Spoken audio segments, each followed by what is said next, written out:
This is the Siksika Nation Reserve just east of Calgary. As the fastest growing segment of the Canadian population, Aboriginal communities across the country face a number of challenges, including missing and murdered Aboriginal women, discrimination, poverty, and suicide. Despite mainstream media coverage of this crisis in Canada, one vital voice remains missing from the discussion. Today we follow Aboriginal youth living in Calgary and on the reserve to understand how they're overcoming their obstacles and amplifying their voices. I want to find out what brings Aboriginal youth to the city and in some cases back to the reserve.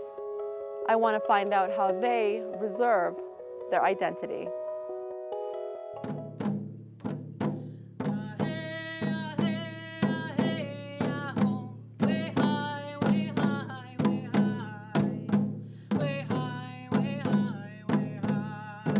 In urban society, like non-natives, they don't experience stuff like this until like maybe way later, but I experienced a lot of things at a young age. Just so much loss, I guess. Us youth today, it's like wearing a Nike shoe and a moccasin to have that balance to live, to make sure we have our culture and identity, but still live in today's world. There's three levels that we look at. The one level is people who are engaged with their cultural groupings, those who are just beginning to search for their cultural identity in that sense, and those who are in denial. And those who are in denial have always been subjected to discrimination and racism simply because of the stereotyping and myths, and a lot of it is related to intergenerational trauma.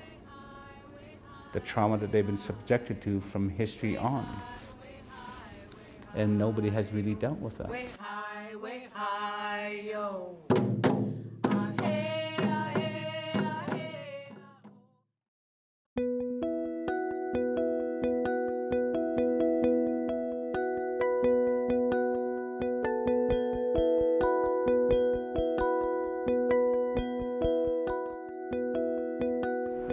So how long have you been living in the city for?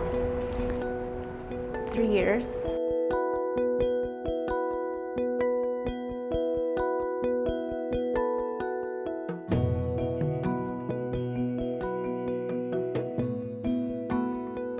Tell me about some of the awards that you've won. This was my Miss Southern Alberta. This was my very first when I was selected nationally out of 60 girls. And this is who I competed for as I represented Miss Southern Alberta. And then I went on to winning a national title. This is the title I wanted, just because it was education is something I hold this very important to me. And I got this title and I wore it for a year and I spoke about the importance of education. So then that's where this came in, and I actually graduated from the University of Calgary and I got my first degree, and I'm not done yet. From my experience, a lot of people don't believe that I'm First Nations, and because they don't expect to see a First Nations woman doing well, or they always think I'm some other culture, and I always have to explain to them that yes, this is how I am in First Nations, and they've told me like, oh, they drink a lot, hey, and I'm like, no. Some maybe, but I think that's just like any other culture, or anybody can turn into that, but they think it's just all of them. And and then I have to educate, and I always find myself educating, and I just do it in a more positive way to help people to understand that we are successful and we are thriving and we are all getting educated. That success for Carissa did not come early on. The 26-year-old struggled in school while growing up on the Siksika Nation Reserve. I went to a non-native school and I faced adversity within the education system. Because I was Native, I was put in an IOP program from the beginning of high school, and they said like, they didn't even give me that chance to even start into regular high school. There was one person who did give her a chance, a woman who played an immense role in her life and inspired Carissa to face her obstacles head on. My grandmother, she was very encouraging, and she always motivated me to be the best that I can. Like I had perfect attendance, and she always encouraged me and told me that education was really, really important. And I didn't really have that much support from other people except my grandma. So I knew that if I wanted to make it and I wanted to have a good life, that I needed to go to school. And I pushed myself, and I was determined to get through school, and I did. Carissa not only finished high school, but competed in a pageant that won her a scholarship to further her studies. She was also introduced to a new world, one that her grandmother encouraged her to explore. She's been very positive because she traveled the world, and she's always encouraged me to do the same thing. She says there's so much to see in this world outside of the reserve or Calgary. Carissa's pageant work led her halfway across the world twice to compete internationally in Albania and Athens. I was really proud of that because not very many Aboriginal women have been able to go overseas and compete. It's fairly new, right, to have Aboriginal people competing and going out into the world and experiencing all this. I was really proud because I come from the second biggest reserve in Canada. I was able to represent me being a Blackfoot woman, and I was able to represent my culture and being able to showcase, because it's not every day that people get to showcase their culture to the world. Since leaving the reserve almost 3 years ago, she often makes the long journey home to reconnect. Going back and making that effort to actually go back into your community, to be a part of the things that are happening, and talking to people and getting to know people, not only my own reserve, just other First Nations in general. So that's my way of keeping grounded and in touch to my culture.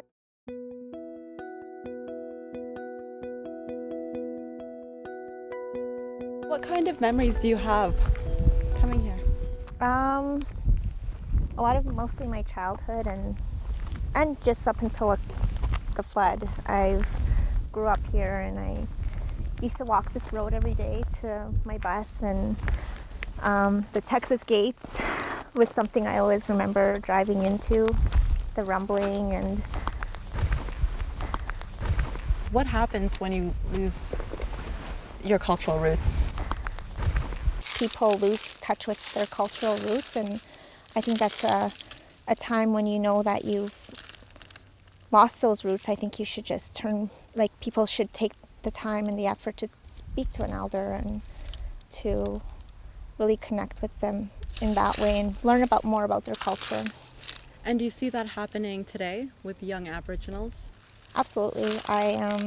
There's a lot of Aboriginals that don't know where they come from because they've lived in the city all their lives, and they don't have those resources or those elders to teach them. But I think when they get older, I think people start to wonder eventually where they came from, and then that's when they come home.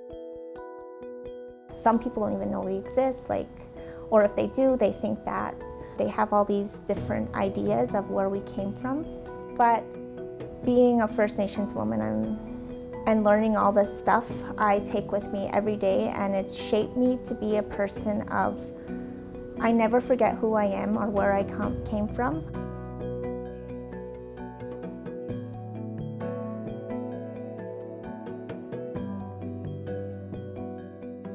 While Carissa has good memories of life on the reserve, she was exposed to some of the realities First Nations people face on a daily basis. In urban society, like non-natives, they don't experience stuff like this until maybe way later, but I experienced a lot of things at a young age. Just so much loss, I guess. Growing up, I had a few friends commit suicide, and just things that happened to me, and that really affected me too. Like one day I'll see them at school, and the next day they'll be gone. And I think that happened on a few occasions, like of just youth in general, like, because when something happens to one person on the reserve, everyone feels it, because like we're all connected, we're all a family. It's just, you feel for one another.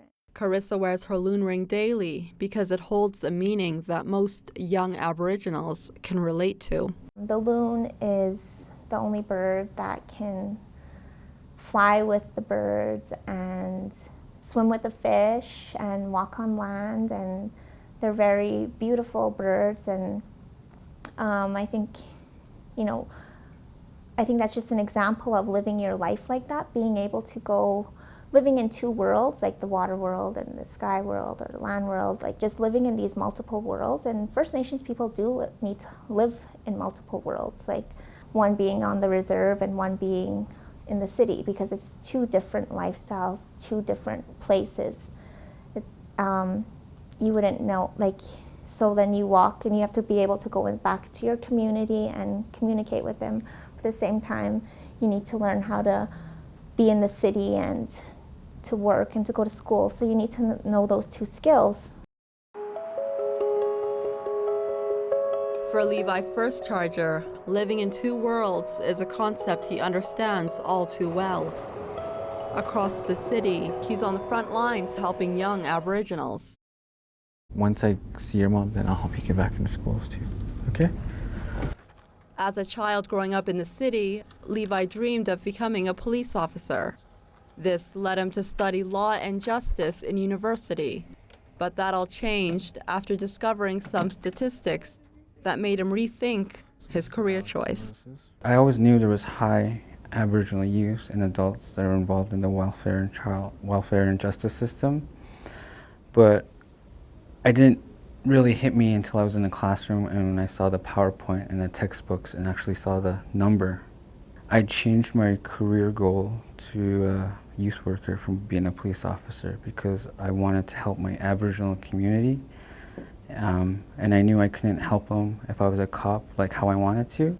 He also knew the best way to help was through the youth. For the past 2 years, he has seen over 1,000 young Aboriginals and has worked one-on-one with 200 to enroll them back into school, find housing, work, or rehab placements to deal with addictions. Every day is different, like I said, so some days some youth come just want to use the computer and look for jobs on the computer. Other days some youth just want to help get back into school, so I help them get back into school with our partnership with Encore CBE. And sometimes they just need someone to talk to. Yeah. All right, we'll take it together. See you later. Levi searches for these young individuals and reaches out to them in a different way. They hit the C train line, hit the malls, skate parks, anywhere youth would want to hang out that should be in school that are not. So I just go hit all the places youth hang out, and I just go and talk to them, say, hey, what's up? What are you doing? And just start off a little conversation.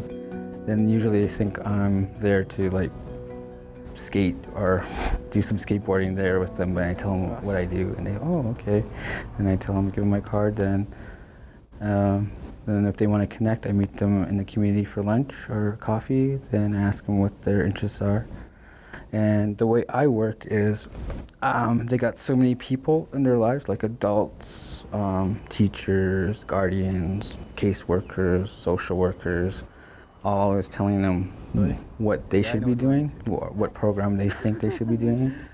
I always ask the youth, what do you want to do? And when they ask them that question, most of them look surprised. They say, no one's asked me that before. Then I say, well, let's do what you want to do. If you want to do that, you'll be more successful in what you want to do in life.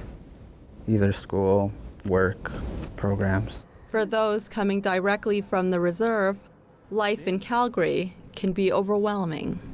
When they come off the reserves to the city, most reserves, they live in the country. So when they come to the city, you have all these places to go and stuff. Have all these opportunities, but there's also bad when you come to the city too. How easy is it for youth to get mixed up in a bad crowd? It's very easy, I think. because if some of the youth I work with, they run away from home, or they just come to the city themselves, so they start hanging around with shelters, youth shelters, drop-ins, and people who go to those shelters, they have addictions, and most of them never been around people that had addictions before. So when they come to the city and hang around those people and become their friends, of course they're going to do what their friends are to be doing, good or bad. Most of the youth he meets come from the reserve and the city, but they share the same challenges.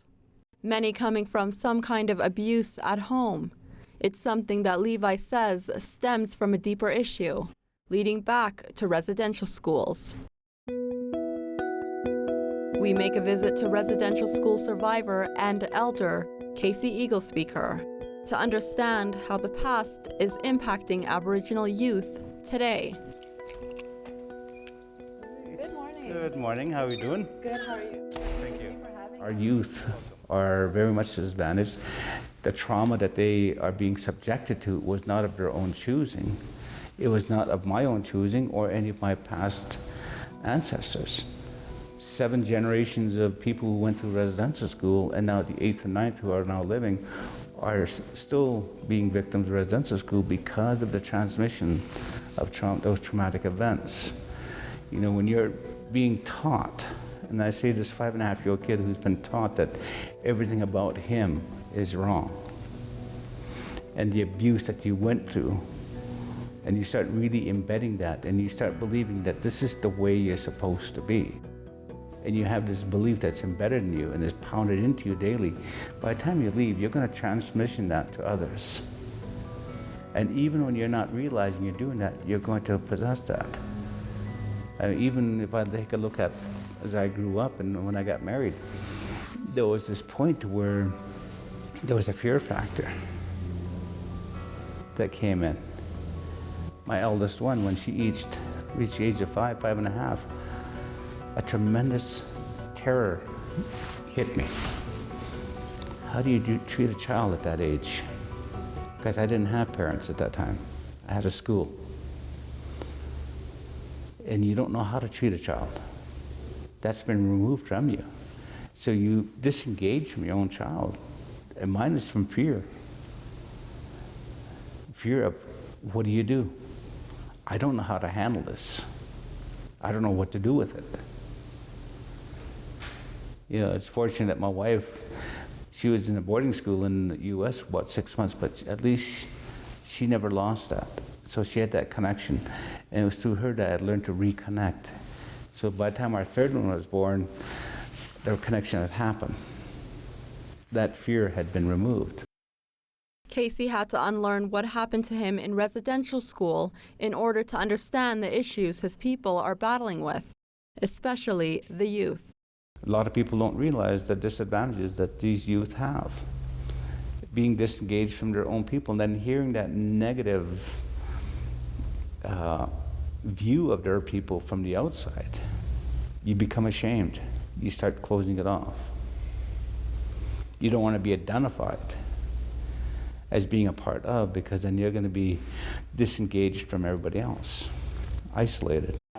He says this creates a wall of shame, which often drives young Aboriginals down a dark path. You know, I see many who just really give up and just don't even want to try. Some give up on life. They disengage from their communities. They disengage from people here. You know, that strive to succeed also becomes something of more just a figment of imagination at best.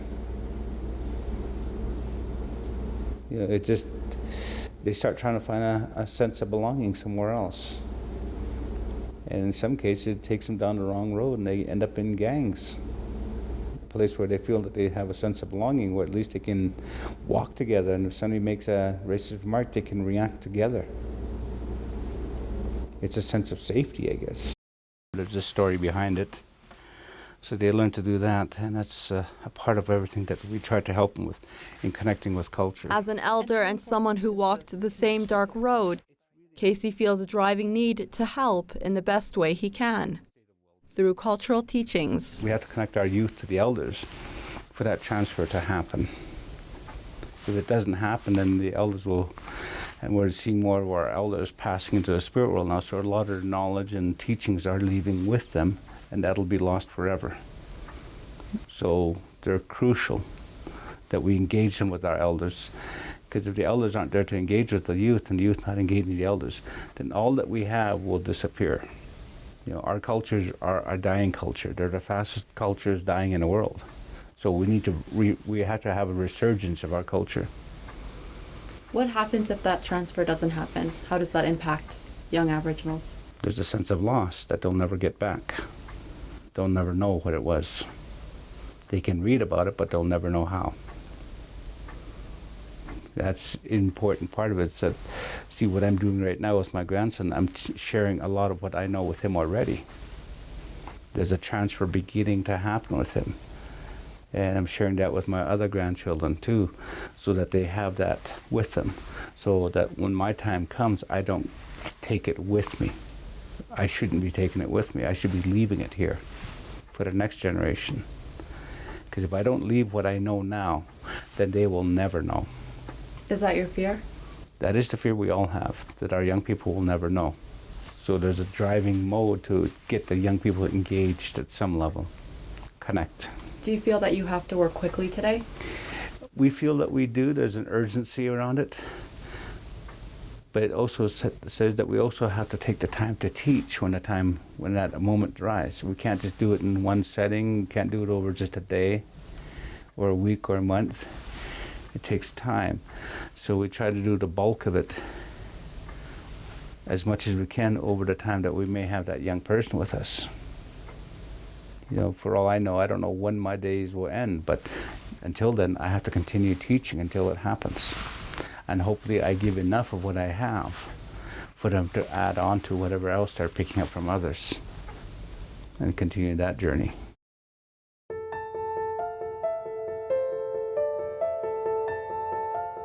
How difficult is it for someone to find their identity? It is very difficult. You know, they have to walk into a world where there's a lot of racism and discrimination. There's that area of stereotype and myths around the Indigenous peoples of Canada. So just to reconnect with your own people, they have to overcome a lot of historical issues. But it's understanding those historical issues, and I think that's where they talk with the elders, and understanding those historical issues will always be there. But we can change what's happening today by how we change ourselves. And it's really connecting back into who you are. So, and really overcoming that shame that I'm not ashamed of being a member of the blood tribe. And there's a great honor of just being a human being. And that's where we're trying to get our young people to understand that. Is that it is a difficult journey for them because they're so afraid that they're not going to be accepted. And until they can accept themselves, the journey will be difficult. For Christy North Pagan, art has given her the opportunity to begin this journey. Tell me a little bit about this piece. I was approached to do a back cover piece for a New Tribe magazine for one of their issues, and they kind of wanted to approach the kind of issue of like Aboriginal youth and the separation between the generations. The role that the grandmother plays is, you know, grandmother or the mother plays is to kind of protect the entity, protect everything that there is about you as a person. And the unfortunate thing is that there is kind of that separation between the generations, and there's kind of the broken relationships. So what I kind of wanted to show was that even though things are kind of bad right now, you know, for a lot of people personally, I just wanted to show that, you know, there's always that figure, there's always that spiritual protection there. When I was growing up, it was kind of a way of escape for me. In a way, it was kind of an outlet, actually. I guess I was able to easily deal with the events in my life just because I had an outlet. I had kind of that creative element that allowed for me to kind of take in those things I didn't understand and kind of just spit them out and just kind of relay it back to something else. And again, I was doing it without realizing it. There's a lot of those pressures, those preconceptions that people have in society of what Native people are, that it does actually hold quite a bit of power because, unless you kind of have that chance to leave, you don't realize that things are kind of different. The only thing I can kind of think of to kind of explain this is that I work downtown as my part-time job. It's right on Stephen Avenue, so I kind of see a lot of the homeless people that do kind of like walk around and stuff like that. And just like anybody else, I've been approached, people asking for change or people, asking for bus money, that kind of thing. And the past few experiences I've had, it's been another Aboriginal person that has approached me, asking for change or, a bus ticket, that kind of thing. And I don't think that it's because, I look Native or I'm also Native that they approached me. I think they just they approach asking for help. And, 3 times out of the last few experiences I've had just this past summer of people coming up to me, they actually are family members, distant family that, just either through marriage, so like once or twice removed, they actually are my family, either older distant uncles, an auntie, and a cousin. And I guess I'm in a weird spot to kind of not sure of like how to feel about that, because we're in the same family, but kind of like on 2 different sides of a track up here in Calgary. 2 different sides, 1 track. That experience led Christy to dig deeper. When I was exposed to my family members, on the street, what I realized was that people were kind of seeing them at surface value. They were seeing them for what they only could accept seeing them as. And it's almost a little bit dehumanizing to assume that, Native people are only capable of one kind of thing. So for me, for my artwork, it's just a lot of self-exploration, I guess, and a lot of things I'm interested in just based off media, pop culture, that kind of thing. It's becoming more apparent. We're becoming a more apparent people in this city. So I don't feel like it's really all that difficult to balance the 2, because really it's kind of just like a lifestyle. It's just kind of like how being Buddhist is a lifestyle.